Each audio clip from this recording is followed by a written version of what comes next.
Est-ce que si tes copines, elles sautent d'un pont, tu sautes avec elles?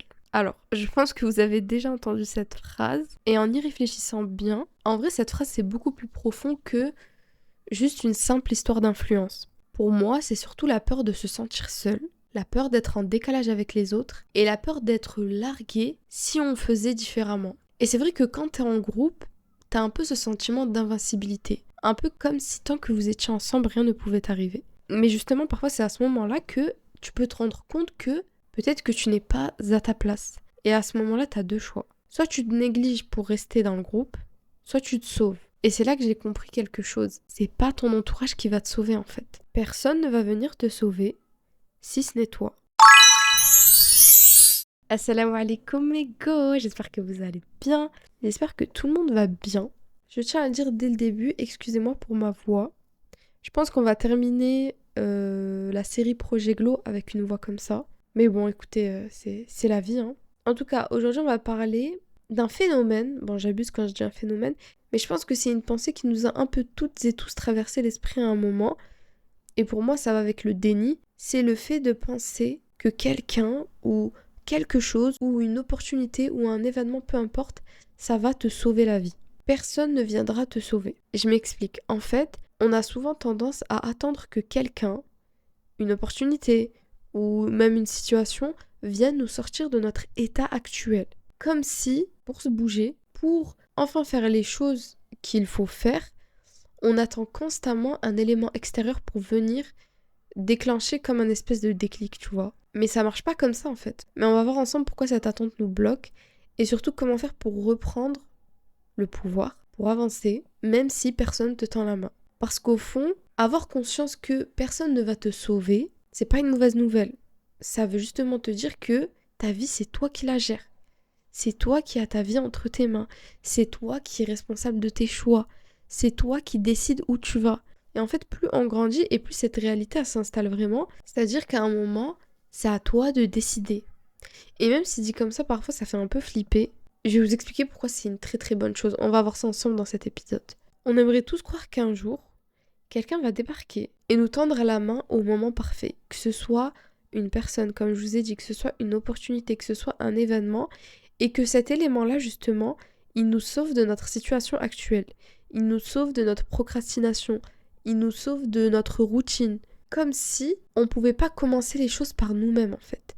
On attend toujours un signe, un déclic, le moment parfait ou je ne sais quoi. Et sachez que ça vient pas de nulle part. C'est pas de la flemme ou trop d'imagination. Ça vient en fait de notre éducation et de comment on était quand on était petit. Dans notre enfance, on a tendance forcément à demander l'autorisation avant de passer à l'action. On a tendance à demander, je sais pas, par exemple, aux parents ou à des profs. On a créé cette habitude de, avant d'agir, il faut un élément extérieur qui valide ce qu'on va faire. C'est normal, tu vois. Mais le problème, c'est que cette habitude, chez certaines personnes, elle va rester même à l'âge adulte. Et ça va freiner toutes tes décisions personnelles. Et ça explique aussi beaucoup pourquoi certaines personnes sont indécises et pourquoi certaines personnes se sentent illégitimes à prendre des décisions seules ou par exemple à se lancer dans un projet sans l'avis de quelqu'un. On a aussi grandi dans la culture du happy ending, tu vois, que ce soit dans les films, dans les séries, même sur les réseaux aujourd'hui, on nous vend l'idée qu'un jour, quelque chose va changer notre vie d'un coup. Et tu sais, même si c'est inconsciemment, on se dit que peut-être que ça pourra nous arriver. Que ce soit une opportunité en or, ou que ce soit, je sais pas moi, le prince charmant, un coup de chance. En fait, on minimise de ouf notre pouvoir de faire bouger les choses et on préfère mettre ça sur les autres. Et pourquoi? Tout simplement parce qu'il y a un confort dans l'inaction. Attendre que les choses se passent, ne rien faire, procrastiner, c'est beaucoup plus simple que de bouger, que de faire des efforts, que d'essayer quoi. Ça demande pas d'énergie, pas de risque, pas de changement. Et comme je vous l'ai dit plusieurs fois dans pas mal d'épisodes, notre cerveau, il kiffe le confort, il veut rester dans sa zone de confort. Et ça, même si tu te retrouves dans une situation qui, par exemple, va te rendre malheureuse. Mais c'est quoi les risques de cette attente? En fait, le problème, quand t'attends que quelqu'un ou que quelque chose vienne te sauver, ben, tu vas mettre ta vie en pause. Tu vas perdre beaucoup de temps. C'est-à-dire que chaque jour où tu vas attendre, avant de commencer ce que tu es censé commencer, ben, tu vas perdre un jour en fait. Et ça va être un jour de moins dans ton avancement. Et le temps, hein, il se rattrape pas en fait. Ensuite, tu renforces ta dépendance. C'est-à-dire que plus tu vas attendre que quelqu'un d'autre agisse pour toi, plus tu vas perdre l'habitude et la confiance d'agir toute seule. Et ça, c'est vrai. Je vous jure, les personnes indécises, elles vont comprendre ce que je vais dire. Et aussi les people pleasers, ils vont comprendre ce que je vais dire. En fait, vouloir toujours aller dans le sens des autres, les suivre, être en mode ouais, ça me dérange pas, allez-y, go, go, c'est ne plus toi prendre l'opportunité de décider pour toi ce qui est bon pour toi. Et donc au fur et à mesure, tu vas perdre l'habitude de prendre des décisions. Tu ne vas plus savoir prendre des décisions. Tu vas toujours attendre que les autres fassent ça à ta place. Et ça, avec le temps, ça va même te faire perdre ta confiance en toi parce que tu auras l'impression de plus être capable en fait de pouvoir prendre des décisions. Ensuite, chose très dangereuse aussi, tu vas accepter moins que ce que tu mérites. Quand tu es dans l'attente, quand c'est pas toi qui vas chercher les opportunités, c'est pas toi qui vas taffer sur ton projet, c'est pas toi qui essaye d'accomplir ce que tu dois faire, quand tu es dans l'attente et tu te dis je prends ce qui viendra, t'as tendance à dire oui beaucoup plus facilement. T'as tendance à aller vers la première chose venue, même si c'est pas forcément la meilleure chose pour toi. Et du coup, ça fait que tu vas te retrouver dans des relations, dans des jobs, dans des situations qui ne te respectent pas et qui ne te correspondent pas. Tout ça parce que t'auras pas eu le courage de dire non, c'est pas ce que je veux, je vais aller chercher ce que je veux. En fait, tu vas rester passive. Et pour terminer, tu vas rester en position de spectatrice et ça, c'est la pire chose possible. Tu vas regarder ta vie défiler devant toi et tu vas juste regarder. Tu vois, tu ne vas rien faire. Et c'est à ce moment-là, justement, que les regrets, ils vont commencer à s'accumuler. Bon, la vérité, c'est que oui, personne va venir te sauver. Mais comme je vous ai dit tout à l'heure, c'est pas une mauvaise nouvelle. Parce que ça veut dire que tu vas arrêter d'attendre et tu vas arrêter de te reposer sur les autres pour commencer à agir. Premièrement, il faut accepter que c'est à toi de jouer. C'est-à-dire que tu n'as pas besoin de la permission des autres pour te lancer dans ta vie. Personne ne te connaît mieux que toi. Personne ne connaît tes besoins, tes envies et tes limites mieux que toi. C'est-à-dire que les gens, ils auront beau te conseiller, ils auront beau te donner leurs avis, ils auront beau te dire toi je te connais, t'es plus comme ça, je pense que ça t'irait pas ou ça te correspondrait pas, moi je te vois plus faire ci, je te vois plus faire ça. T'as vu, tu peux écouter ce que les autres disent, tu peux prendre des notes, tu peux prendre conseil, tu vois. Mais la décision finale, elle te revient à toi. Parce que les autres ne te connaissent pas vraiment. Les autres ne sont pas à ta place. Et moi, je vous jure, j'ai eu tendance à faire ça dans le passé. Combien de fois j'ai eu tellement peur de prendre des décisions qu'au final, j'écoutais ce que les autres me disaient de faire. Mais les autres ne connaissent pas ma vie, en fait. Les autres ne connaissent pas mes limites. Les autres ne connaissent pas ce que je veux faire réellement.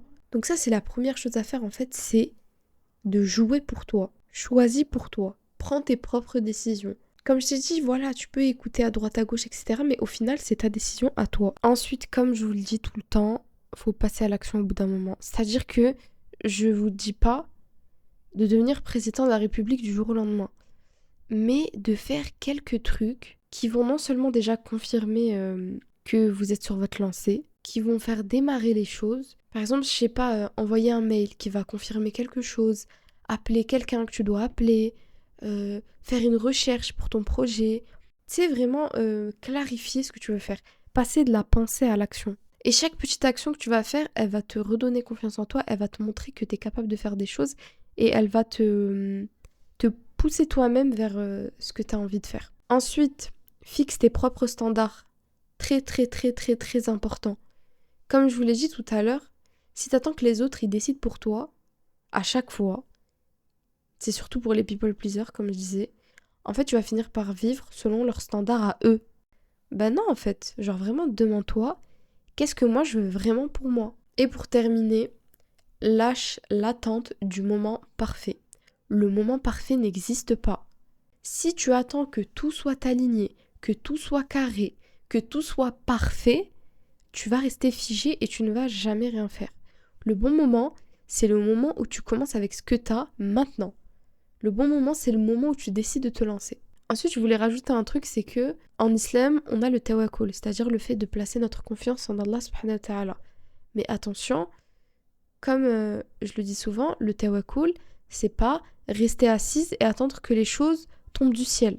Et on a justement un hadith, d'après Anas ibn Malik, qu'Allah l'agrée, un homme a demandé au prophète, alayhi salatu wassalam, s'il devait laisser sa chamelle libre, puis rentrer à la mosquée en faisant confiance à Allah. Et le prophète alayhi salatu wassalam a dit « Attache-la et fais confiance à Allah ». Rapporté par At-Tirmidhi et authentifié par Cheikh Albani. Ce hadith, il nous montre tout simplement que le tawakkul, c'est placer sa confiance en Allah et faire les causes. On vient de le voir dans le hadith, il n'a pas laissé la chamelle libre en dehors de la mosquée. Il l'a attachée, donc ça signifie les causes, et il est rentré dans la mosquée apaisé. Il a placé sa confiance en Allah. Ça veut dire quoi concrètement? Ta responsabilité, elle vient avant ton attente. C'est-à-dire que tu fais les causes, tu bouges, tu agis, et ensuite tu laisses Allah gérer le résultat.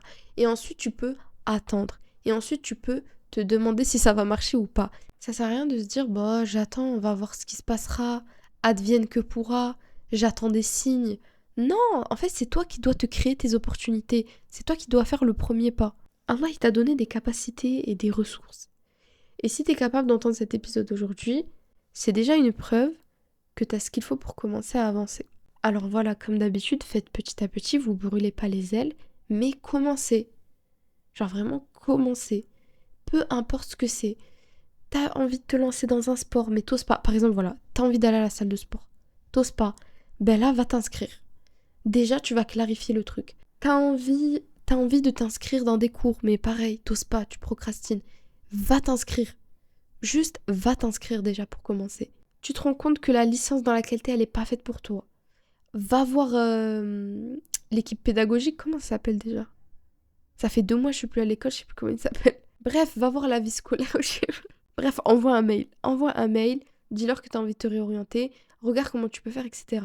T'as envie de te lancer sur les réseaux, crée-toi ton compte. Au moins, juste crée-toi ton compte. Bref, voilà, commencez, vous voyez, brique par brique. Et en tout cas, voilà, c'était tout pour l'épisode d'aujourd'hui. Dites-vous que c'est la 2e fois que j'enregistre cet épisode, parce que la première fois, j'ai eu un souci de micro. Mais bon, alhamdoulilah. En tout cas, si t'es resté jusqu'ici, t'es vraiment ma go. Pour aujourd'hui, il n'y a pas d'exercice comme je vous ai dit, juste là, personnalisez ce que je vous ai dit par rapport à vous. Écris clairement la chose que tu repousses de ouf et regarde comment tu peux commencer à la mettre en œuvre. Comment tu peux passer de tes pensées à quelque chose de tangible, à quelque chose de réel. Et voilà, je crois que je vous ai tout dit. En tout cas, merci de m'avoir écouté. Bienvenue dans Projet Glow, une série signée Café Confidence by Vanilla Rose. Prenez soin de vous. Et nous, on se retrouve demain, Inch'Allah, à 7h du matin, ou peut-être un peu plus. Je suis désolée. Je vous jure, j'ai l'impression d'être à la SNCF. Chaque jour, je suis là, je vous dis, c'est bon, ça va être à l'heure, c'est encore pire. Le retard, il est encore pire. Mais bon, khair, Inch'Allah. Normalement, les prochains jours, ça sera posté à l'heure. Normalement, Inch'Allah. Mais en tout cas, voilà, prenez soin de vous. Passez une bonne après-midi, une bonne soirée. Et nous, on se retrouve demain, Inch'Allah, dans tes oreilles. Assalamu alaikum.